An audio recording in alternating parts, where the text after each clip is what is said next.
The book was written, oh gosh, I can't even, many years ago, and it really was written because Arcadia Press had asked if I would write,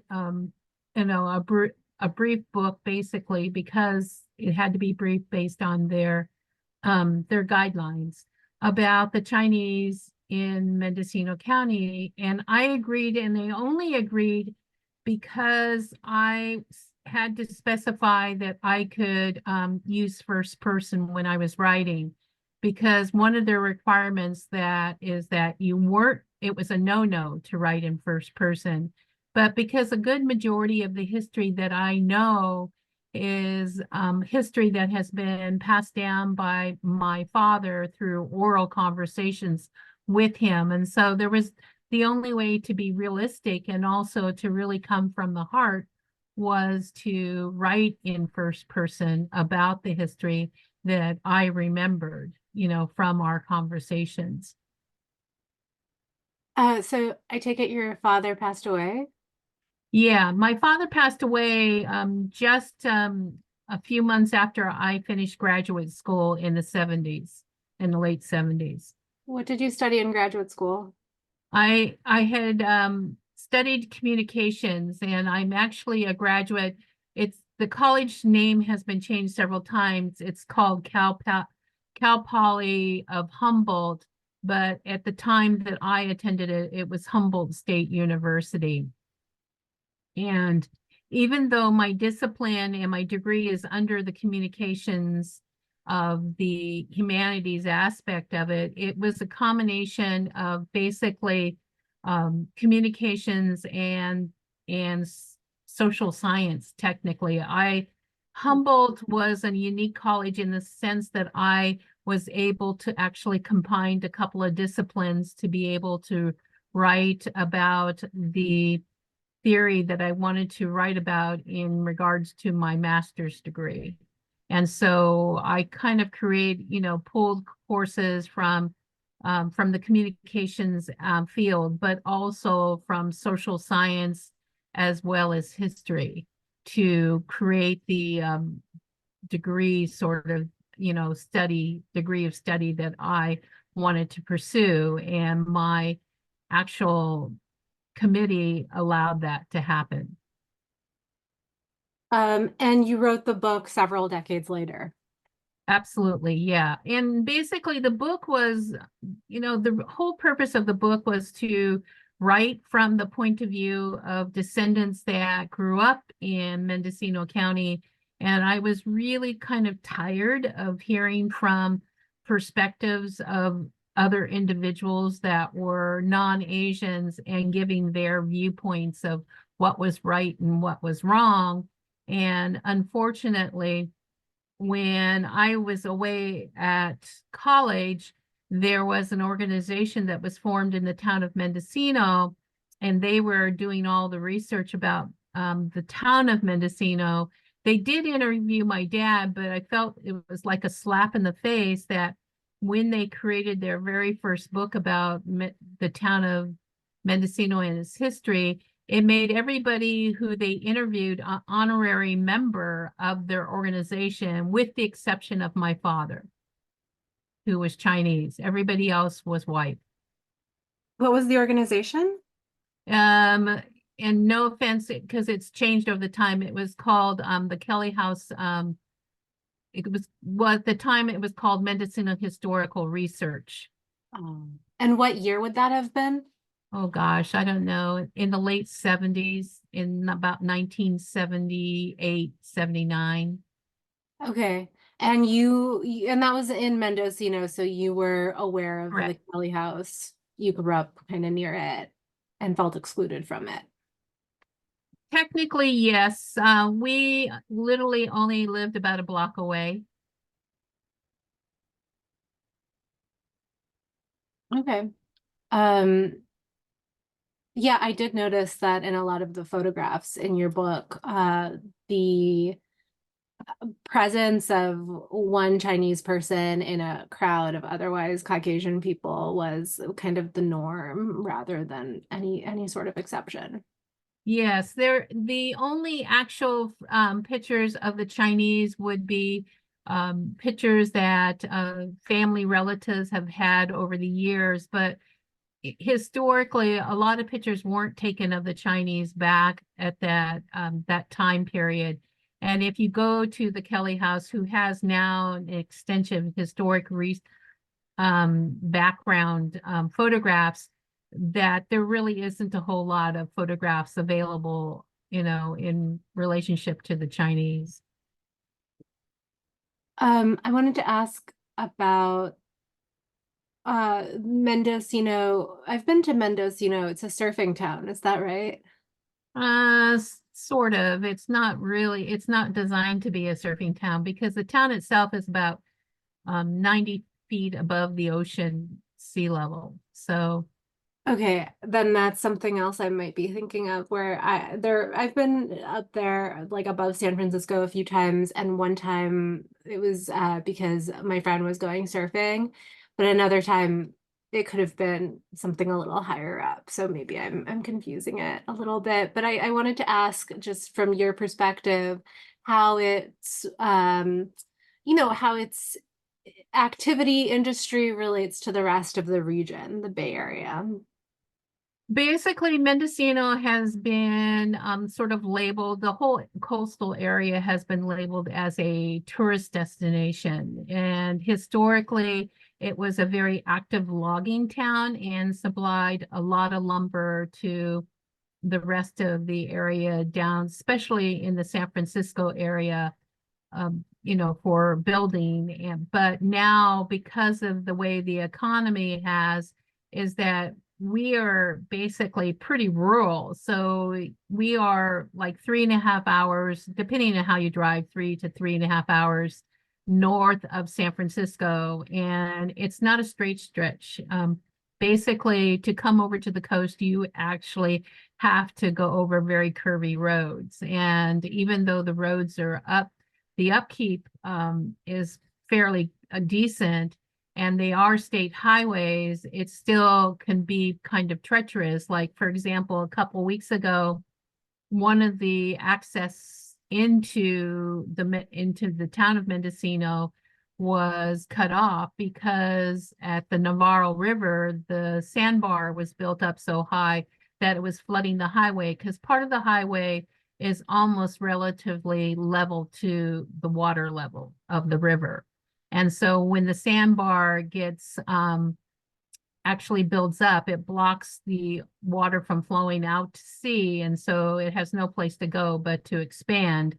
And so that road was actually closed for over a week before it was breached. The sandbar was breached, and then it opened the area up again, and people could use 128. And while it was closed off, they would have to actually take a roundabout way to travel into the town of Mendocino, which took them about 15 or 20 minutes, depending again how you drive, additional length of time. And again, that was a very curvy road that really is a county road and not a state highway. So it's a very narrow road.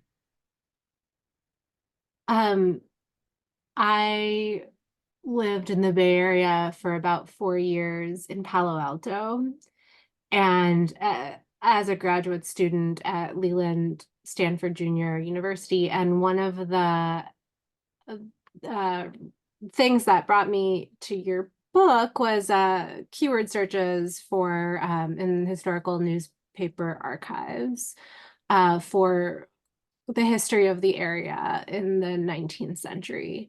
So one of the things that one of my graduate advisors was working on was the um, effective or enslavement, I think, of Chinese people as railroad workers on the orders or the dime of Leland Stanford. He also implemented a quarantine in San Francisco in the 19th century, or tried to at least. I don't know if it really went into effect. That was, of course, like Palo Alto is almost like as south of San Francisco as Mendocino is north. What do you know about like the Chinese railroad workers? There very little because there isn't a direct connection with railroads in our area to Leland Stanford, even though his attitude um, did permeate up to the North Coast. And basically, the attitudes of the anti-Chinese movement did reach up to the North Coast and took hold pretty firmly in various communities such as Point Arena and Westport and Fort Bragg. And basically, Point Arena had monthly meetings that actually their focus was to figure out how they could get rid of the Chinese. And they actually had an elected official from Point Arena that would go to Sacramento to the big organization of the anti-Chinese movement. Whereas in Westport, one of the things that they did was they just actively just tried to burn them out. Anytime a Chinese person would come to reside and they had a building, Westport community would actually literally go and burn the buildings down. I've had reports from a gentleman who lives down the block from me talk about his uncle used to talk to him about bragging about when his uncle was young. He and his friends on the weekend would go down to the town of Mendocino and burn buildings down in Chinatown in the town of Mendocino. Fort Bragg, again, was pretty active as well. Maybe not quite, not on a daily basis, but one of the things that they're really noted for is in 1992, and it was January 1st, the Union Lumber Company had brought Chinese laborers in from San Francisco area to dig the tunnels to create a rail line crossing Fort Bragg all the way over to Willits so that they could ship their lumber that way instead of shipping all the lumber by sea. And when they brought these special laborers in, because these men had experience working on the railroads and digging through tunnels without dynamite, that they employed these men to come up and do the same thing as dig these tunnels that the Sierra Railroad now owns to be able to create this rail line. And so when they were brought in, the night that they arrived on the ship and brought into the camps right out on the outskirts of where they were to dig, that the group of citizens, and there was councilmen in there, as well as citizens, and then, as the newspaper says, there was really outsiders. I don't necessarily agree with the newspaper, but they met these laborers and beat them up and then escorted them down to the Noyle River and told them to keep walking south and don't return. So these Chinese men, laborers, did walk down to the town of Mendocino, and there were several people within the town of Mendocino that actually took them in and got them medical help. And basically they stayed, according to the history, is that they stayed at the Carson Hotel, which was down in the Chinatown area. But the next day, it was because the Union Lumber Company was the major financial backer of the city of Fort Bragg. They had those laborers brought back to Fort Bragg to complete their job, but they were brought back under protective custody by the county sheriff. And with a judge, the judge had ordered that they be brought back under protective custody so that they could complete their job. And unfortunately, the judge and the sheriff weren't reelected, of course, because of the attitude of the community. But these Chinese laborers did finish digging that tunnel through the mountains so that the rail line could be completed. Unfortunately, as of today, about 5 years ago, those tunnels actually were caved in, through, they're about 150 years old. And Sierra Railroads has not repaired those tunnels. And they keep saying they're going to, but I don't think that they have any intention of opening the tunnels up so that the rail line can go from Fort Bragg to Willits again and be active.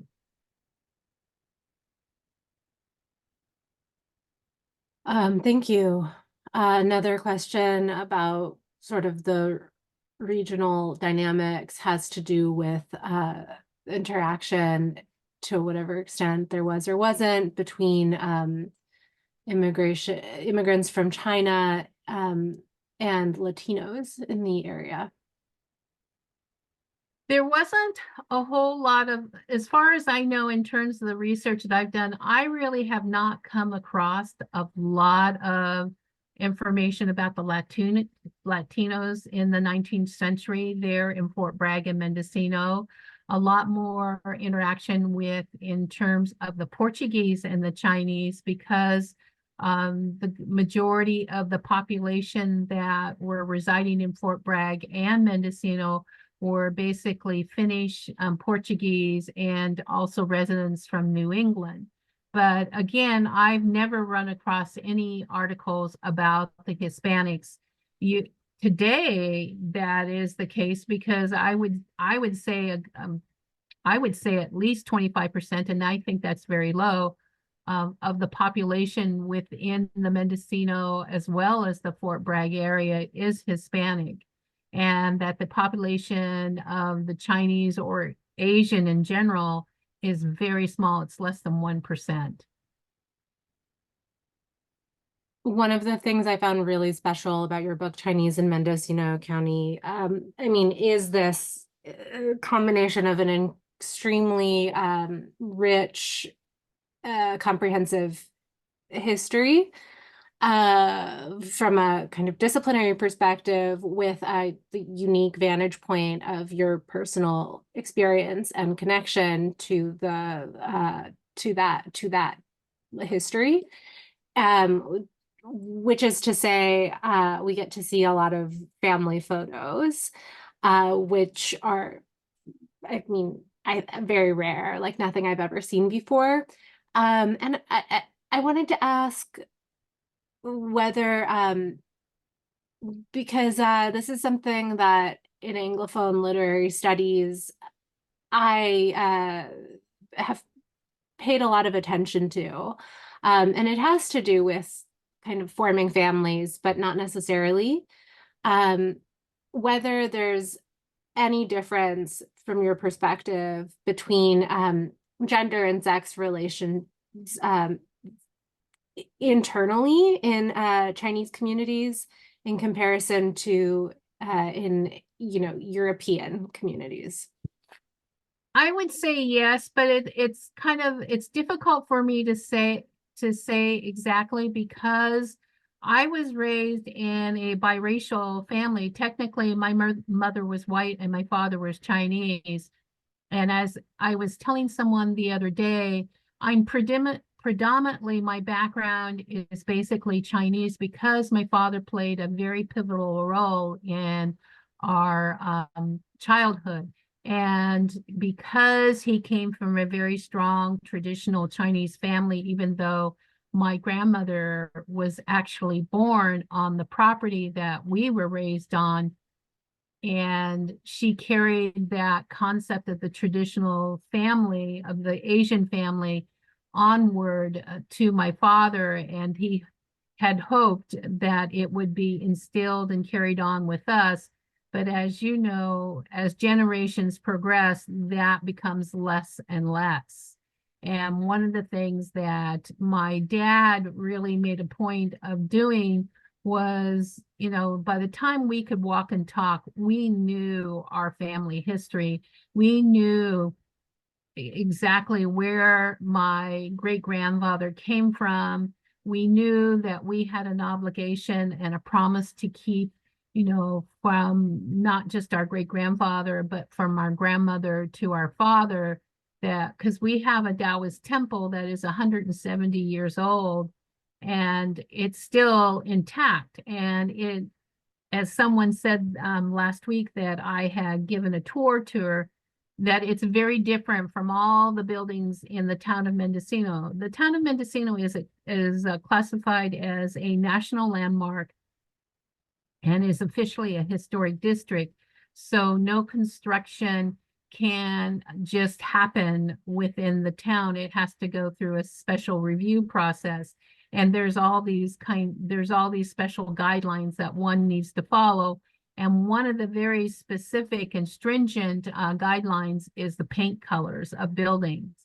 And if you walk around Mendocino or even drive around Mendocino, most of the town colors are very pastel. They're either white, gray, or a dusty pink, or a very pale blue, etc. And when you drive down Albion Street to the west side of Albion Street, here stands the Taoist temple, and it is the brightest red and green that you can see, and it sticks up all over town. And when you park across the vista point on the south end of the entrance of Mendocino, you can see this temple, the peak of the temple, the red and green building sticking up. Or if you go to the Mendocino headlands instead, on the farthest point of the Mendocino headlands, and look up, you can see the temple again. It is bright red and green. And it's, the building has been painted and has been kept that color because of its historic factors. Because if you're familiar with Taoist temples, that I was taught that all Taoist temples are painted red and green, and they're significant in regards to the colors that are utilized, for the temple itself, because red is good luck or means joy, and green means life or prosperity. And so this temple has always been painted this color as long as I can remember as a child. And so one of the things that's very different, and the one thing that my father made sure he would not assimilate to, was to make sure that this building was always painted red and green and stood out within the community, even though at the time I was growing up, the community did not want to acknowledge this structure. And Really cool. Sorry. that's okay. The interesting thing is that, through all the things of, the fires that have happened within the town, and especially the Chinatown that was on the Mendocino Headlands was basically destroyed by fire, this temple still remains standing and even survived the 1906 earthquake that happened, really affected San Francisco, but it also affected Mendocino as well, because a lot of buildings were destroyed because of the way they were constructed. But this temple wasn't affected. And it could be because of the god it housed inside. Some people know him as Kwang Gong. I know him as Kwang Dai. And he is known as the god of protection. The little translation of him is that he is the god of war, because when he was alive, the general, he was a real life general, a very successful general in the Chinese culture. And so he is really well known within the Chinese culture for protecting. And so I believe that he's been doing his job for the last 170 years. I read your book in the Kindle edition, which is freely available on Amazon. There's also a paperback and a hardcover edition. I found the photo quality and accessibility quite quite friendly on the Kindle version. Someone wanted to purchase a paper copy. Is there a significant difference in the quality of the paper and image between the hardcover and the paperback? To be honest with you, I've never seen the hardcover. All I have are the paperbacks, and it's not on cheap paper. It's on very high end. The weight of the paper is more than 20 pounds, and it's glossy. It's on glossy paper. Great. And that book can be acquired through Amazon. It can be acquired through the Temple's website as well. And in addition to, if you Google it, I'm sure it will pop up, almost anywhere. And it's also available at our local real live bookstore that we actually have a very large bookstore in the town of Mendocino. I'll link to the temple website for purchase in the description for this recording when I upload it. Okay. Okay, thank you so much. It was great to talk to you. Thank you. Anytime, anytime. You too. Nice Bye. to meet you. Bye.